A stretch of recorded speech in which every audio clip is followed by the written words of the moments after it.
Hello everyone, hope you are all doing well today.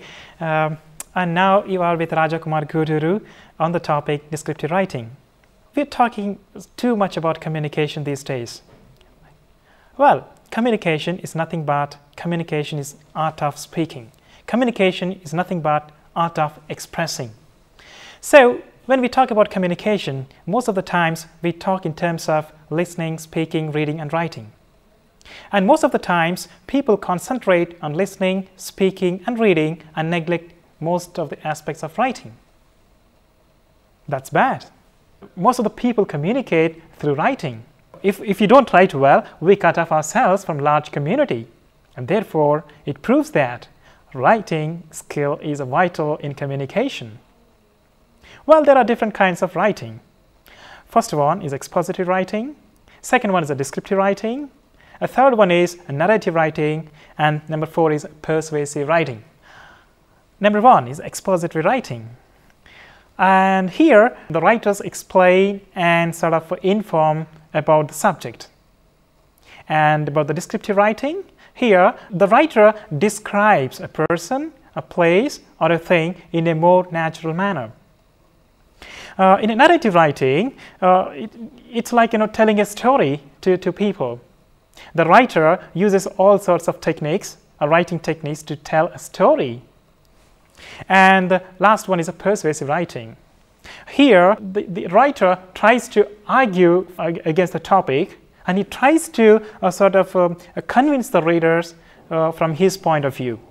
So these are the 4 kinds of writing. And in this session, we are going to focus on descriptive writing. Why is writing skills so important for second language learners? Writing skills are specific abilities which help us to transform our ideas and help us to interact meaningfully with the text. And why is writing so important? Here, this is a very practical question which I hear from the second language learners. They say that they ask frequently that why should they spend considerable amount of time and efforts in writing well? One possible answer for this is that writing is a skill set, helps us to convey our ideas and in a lasting way. And therefore, it is necessary that we spend a lot of time practicing writing. Descriptive writing is simply painting a picture with words. The purpose of descriptive writing is to make readers see, feel, hear what we have seen, felt and heard. Whether describing a person, a place or a thing, our aim is to reveal the subject through vivid and carefully selected details. Let us try to understand the term descriptive writing better with an example. The sun was going down beyond the lake. The sky was beautiful. Shades of purple and pink, orange and red, a few really dark blotches, and a bit of yellow were reflected in the water. Well, it would be impressive if we say the same thing like, the sleeping water reflected the evening sky. The angels must have spilled the jam, because the sunset was mixture of grape with strawberry, apricot and raspberry, clumps of blueberry and a little melted butter.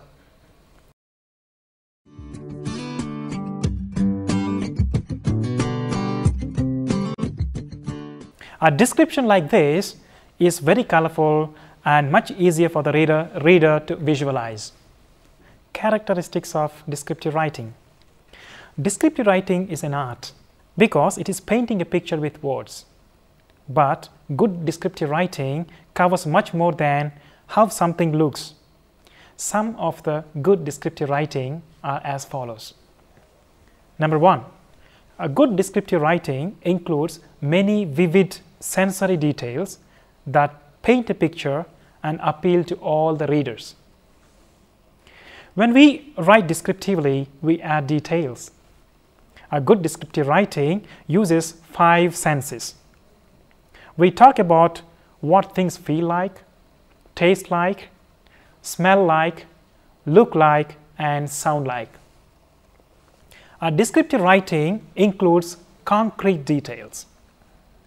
It simply means that such writing avoids generalities so that the reader can better visualize or understand the author's intended meaning. Hence, if we can incorporate these descriptions into our writing, then we can truly consider our piece of writing a good descriptive writing. Now, let me give you some examples. I said we use 5 senses to describe things. Now, look at this. What is this? This is a teddy bear. I can simply say it is a teddy bear. I can also say, I can add some more details and say it is a soft teddy bear. It is a cute teddy bear. It is a lovely teddy bear. The way it looks. How does it look? It looks very cute. It feels, how does it feel? It feels very soft, not hard. Now look at this. What is this? This is a candle. How does it feel? It feels very hard. Now, how does it smell? It smells sweet. It smells lovely. Now, look at this. This is, what is this? This is a laughing Buddha. How does it feel? It feels very hard. Now, look at this. How does she look? She looks very divine. Now, from these examples, do you understand that in descriptive writing, we use 5 senses? The way we feel, the way we taste, the way it smells, the way it looks, and the way it sounds. So these are the 5 senses that are very, very crucial when we want to describe, when we want to use in descriptive writing. Do not forget it. Okay, that adds so much color to our writing, that adds so much beauty to our writing, and it enhances our writing. And that's where a descriptive writing stands apart. That's where a descriptive writing stands higher and above other writings. And in this sense, that a writer becomes an artist. In this sense, the pen becomes a magic paintbrush, painting pictures with words. Okay, second point. Let's come to second point in characteristics. The second point is very important. Descriptive writing uses a precise language such as adjectives, adverbs, and verbs. We should not forget to use adjectives, adverbs, and verbs in our writing because it entices the reader, it attracts the reader, and it motivates the reader to read further. They also add color to our writing. When we are talking about appearance, we mostly talk about attractive, beautiful, handsome, etc. But we forget to use other adjectives. There are a number of them, but we confine to only a couple of them when we are writing. That is not, that doesn't make very impressive look. So we need to use other adjectives like adorable, adventurous, aggressive, alert, average, blue-eyed, glamorous, gorgeous, graceful, homely, light, long, magnificent, misty, and motionless. These are some of the descriptive adjectives that we can bring in when we are explaining, when we are trying to describe some object, some person, or some place. So when we bring in lot of adjectives based on the appropriate adjectives, then it really adds color. The second thing is list of verbs. Verbs are also very, very important. Now, said, take the verb said. Instead of said, we can also use called, cried, responded, demanded, asked, stated, shouted, whispered, remarked, questioned, replied, exclaimed, etc. But when we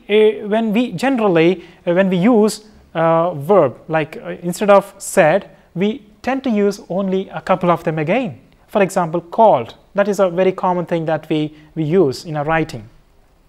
Asked, stated, replied, etc. These are the couple of things that we use. We tend to neglect, we tend to forget other verbs. But when we bring in these verbs according to the context, according to the person we are describing, according to the situation, that adds a real color to the writing. Next important thing is adverbs, very important things. Adverbs, like there are a number of adverbs, but we tend to use again only a couple of them because we are not aware, most of the times not aware of other adverbs which add real color to our writing, especially in descriptive writing. So I'll read out. I have given a list of adverbs here, but in this list of adverbs we only use a couple of them again. For example, accidentally, always, badly, finally, kindly, madly, rarely, usually. These are the few adverbs that we use, but there are many other adverbs which can be used according to the context. For example, I say that I have met my friend, my childhood friend. Wow, I met my childhood friend accidentally.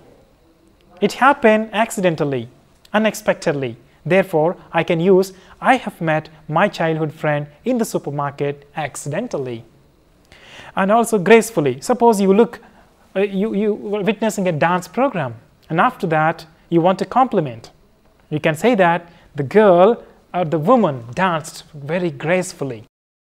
Or you are a teacher or you are a learner and you have observed somebody asking a question, and you can say that the student asked a question very inquisitively. So these are the certain adverbs that add real color to the descriptive writing.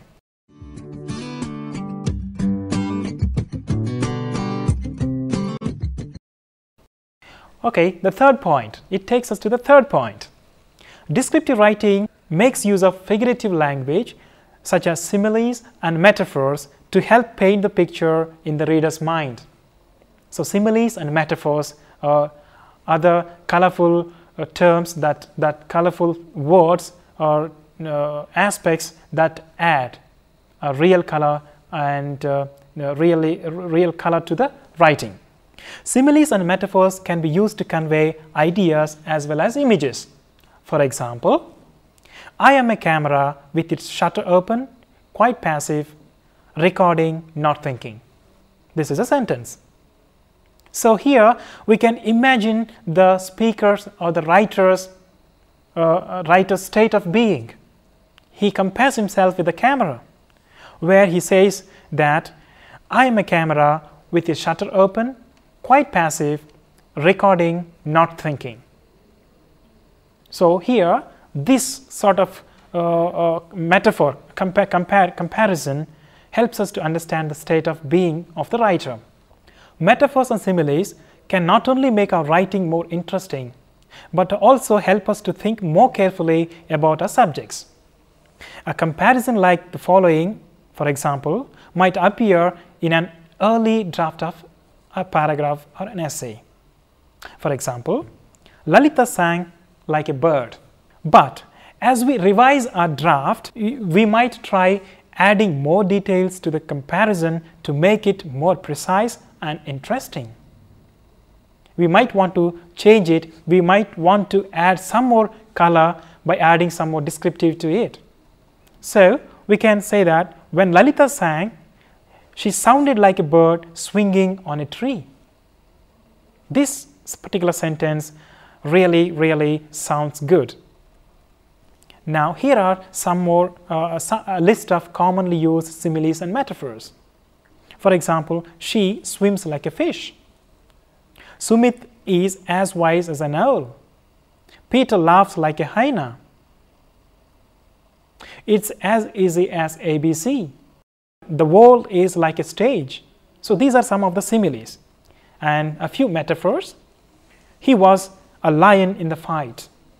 The truck flew down the empty highway. My love is a red, red rose.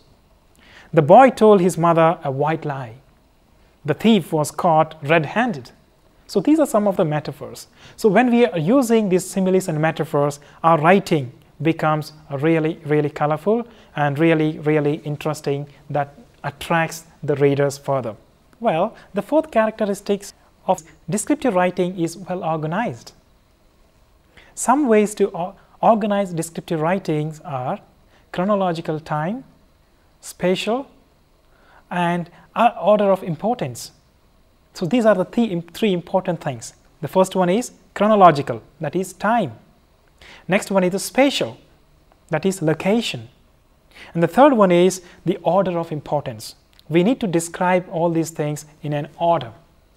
When describing a person, start with a physical description, followed by how he thinks and acts.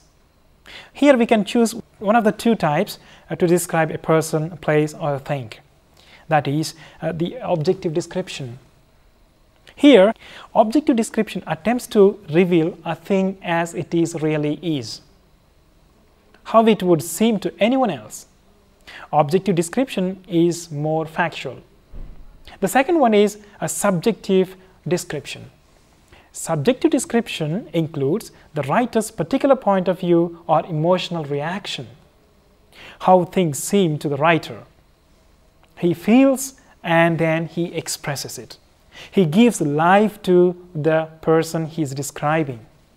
He makes it more colorful because he is feeling the ambience.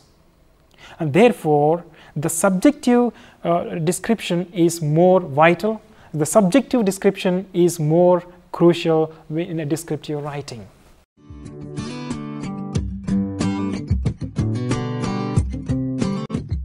Structure of descriptive writing. A descriptive piece of writing is actually one of the many types of writing that will surely give readers pleasure times, because we are involving many other things here, because we are feeling and then explaining, because we are feeling and then expressing. Therefore, it really gives pleasure to the readers. That's why it's very descriptive in nature. We should be aware of basic structure and key elements of descriptive paragraph or an essay. A descriptive paragraph should adhere to the natural paragraph structure. It should include the three main parts. Number one, the introduction. That is, in other words, a topic sentence. It's very, very crucial. The second one is body. In other words, a supporting sentences. The third one is ending. That is, concluding sentence. So these are the three main parts of the structure of a paragraph, a descriptive paragraph. Number one is a topic sentence. Number two is a body. Number three is ending. These are the three important things. Now the key elements. To be as effective as possible, a descriptive paragraph should contain each of the following. Number one, theme, unity, coherence, and organization. These are the four key elements of descriptive writing. Let's look at it one by one. The first one is theme. In writing a good descriptive paragraph, one of the key elements is the theme.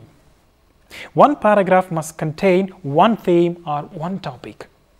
It is often useful to identify the topic sentence in a paragraph. When we have one theme and one particular topic in one paragraph, and it can help us to identify the topic sentence in a paragraph. The second one is unity. Unity. The entire descriptive paragraph should concern itself with a single focus. If it begins with an idea or major point of discussion, it should not end with another or wander within different ideas. Therefore, there should be unity. Unity of thought. One idea, one major point of focus. And that's it. And number three is coherence. Coherence in a descriptive paragraph is the technique of making words, phrases, and sentences move smoothly and logically from one to the other. In other words, the ideas are so intertwined and glued together, reader will be able to see the consistent relationship between them. That's where the coherence matters. They are all logically connected one another. They are glued together, and therefore they stick together. This is what coherence means.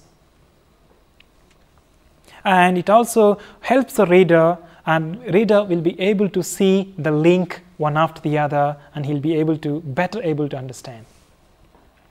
The last one is organization. Now it's very important to check how many sentences you have written on the topic. Now find a topic sentence. Once you are ready, once you have jotted down all the sentences, all the points on a particular topic, on a particular theme, okay, now you find out, now it is very important to find a topic sentence among them, because there can be only one topic sentence in a paragraph. Then try to find the other sentences which support the topic sentence and put them in an order. So once we jot down all the points, all the sentences on the topic, now we need to prioritize which will be the focus, which will be given focus, which will be the topic sentence, and the rest of the things will be the supporting details, the supporting sentences. We need to integrate all these because they are necessary elements of descriptive writing. We need to integrate all these four elements because they are necessary elements of descriptive writing. What are they? The first one is theme. The second one is unity. The third one is coherence, and the fourth one is organization. These are the four key elements of descriptive writing.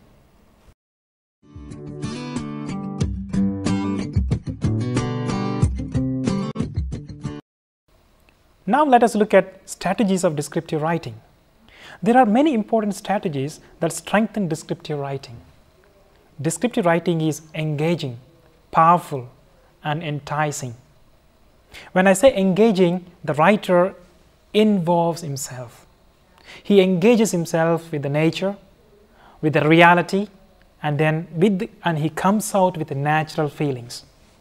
When I say it is powerful, when you express it so beautifully, it becomes very powerful. The writing becomes very, very powerful.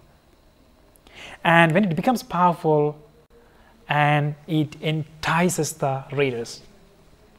These are very important things. Descriptive writing is engaging, powerful, and enticing. The following tools can help the writer to involve or engage or to connect the reader with his writing. What are they? Let's see. Selection of details. Selection of details. You can't include everything in your essay. So, number one is selection of details. You can't include everything in your essay. So, it's important to select those details which most effectively convey your point. It's very important. Number two is imagery. Imagery appeals to the 5 senses we talked about. Do you remember them? When you use imagery in your writing, you are aware of smells, sights, sounds, tastes, and textures. Third one is showing versus telling. When you show your reader something, your reader is able to create a mental picture that you have prompted. Showing something is often more powerful than telling about it. When you show something, it really appeals the reader. It's not just telling about it. These both are two different things. So showing is very important. Fourth one is a figurative language. The use of metaphors and similes can add personality and voice to your writing. We must avoid cliches and must be creative. It's a very important point here again. And the fifth one is strong verbs and descriptive words. Verbs can be more descriptive under the center and action of a sentence. We also must use adjectives, adverbs, besides verbs. Use precise words which capture the right meaning. Consider the differences caused by changing the verbs. For example, in a sentence, you use one verb and change the other verb. I've given you a list of verbs, and there you take that and then keep changing the verbs and feel the difference. And there you can feel the difference, and then you will be able to understand how powerfully it's becoming, how beautifully the writing turns into. It's a very essential thing. Well, so far we have seen the descriptive writing and some of the aspects of descriptive writing. The first one could be the definition. We have seen the definition. The second point is that we have seen the characteristic features of descriptive writing. And the third point that we have seen is the structure of descriptive writing. And fourth one is strategies of descriptive writing. These are the four things that we have seen so far. I hope you have understood and the examples that I have rendered are clear so far.